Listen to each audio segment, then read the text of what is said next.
कोल्हापूरचे सुपुत्र असणारे डॉक्टर डी.वाय. पाटील यांचं देहावसन झालं। आज मी त्यांच्या कुटुंबियांना भेटण्यासाठी डॉक्टर संजय पाटील, मान्य आमदार सतेज पाटील, माजी आमदार ऋतुराज पाटील त्यांच्या परिवाराला भेटण्यासाठी आम्ही महाडिक परिवाराने सगळे आमचे भारतीय जनता पार्टीचे महापौर आहेत, आमचे सगळे जिल्हाध्यक्ष पदाधिकारी त्यांची भेट घेतलेली सांत्वनपर भेट आहे।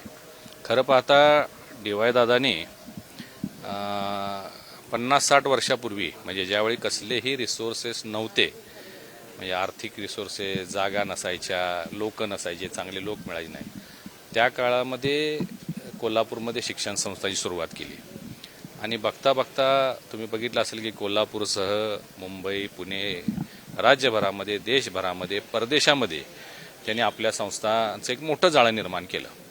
सामान्य कुटुंबियांच्या मुलांना उच्च शिक्षण म्हणजे शाळा कॉलेजेस तर आहेतच, परंतु इंजिनिअरिंग असेल, डिप्लोमा असतील, मेडिकल असेल, अशा पद्धतीच्या सगळ्या सुविधा त्या काळापासून निर्माण केल्या।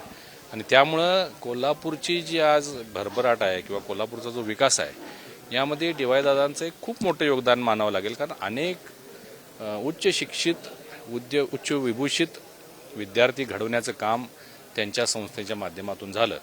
आज तुम्ही बघा, आज सगळे रिसोर्सेस आपल्याकडे असताना सुद्धा संस्था उभा करणं सोपं नाही आहे, परंतु त्या काळामध्ये त्यांनी हे सगळं निर्माण केलं आणि कोल्हापूरच्या वैभवात मोठी भर पडली, कोल्हापूरच्या ज्ञानार्जनात भरपूर भर पडलेली आहे आणि कोल्हापूरच्या विकासामध्ये सुद्धा डी.वाय. दादांचं योगदान मोठं आहे।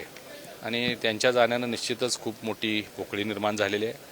आज त्यांचे चिरंजीव असणारे संजय पाटील साहेब असतील, सतेज पाटील साहेब असतील, कर्तृत्ववान लोक आहेत, त्यांनी या संस्था वाढवलेल्या आहेत, त्यांनी आणखीन अन्य व्यवसायामध्ये सुद्धा मोठ्या प्रमाणात भरारी घेतलेली आहे। हॉस्पिटल मोठं आता झालेलं आहे, तुम्ही बघताय, अजून त्याचं एक्सपान्शन सुरू आहे। म्हणजे डी.वाय. दादांनी एक छोटंसं रोपटं लावलेलं, त्याचं वटवृक्ष तर झालंच, परंतु त्याची सावली जी आहे ती संपूर्ण कोल्हापूरवर कायम राहील अशी व्यवस्था ते करून गेलेले आहेत। त्यांच्या जाण्यानं कोल्हापूरमध्ये खूप मोठी पोकळी निर्माण झालेली आहे। आम्ही महाडिक परिवार त्यांच्या दुःखामध्ये सहभागी आहोत। माझ्या दादांच्या अनेक आठवणी आहेत। 2004ची लोकसभेची निवडणूक, मी निवडणूक लढलो आणि खूप कमी मतानं मी पराभूत झालो होतो। आणि मला वाटतं त्या निवडणुकीनंतर एक महिन्याभरातच मी दादांना भेटण्यासाठी आलो होतो, कारण मी सगळीकडं माझे आभार दौरे सुरू होते आणि आभारासाठी मी त्यांच्या घरी इथं आलो होतो।